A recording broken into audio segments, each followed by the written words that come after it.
This one is entitled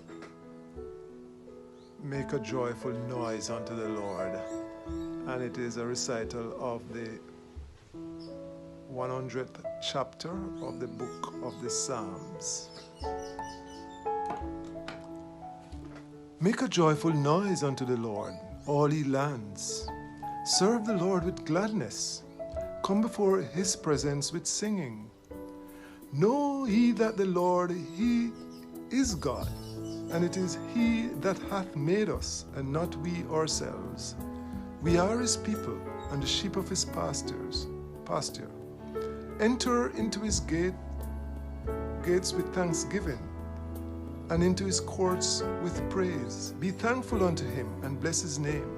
For the Lord is good, his mercy is everlasting, and his truth endureth to all generations. Amen.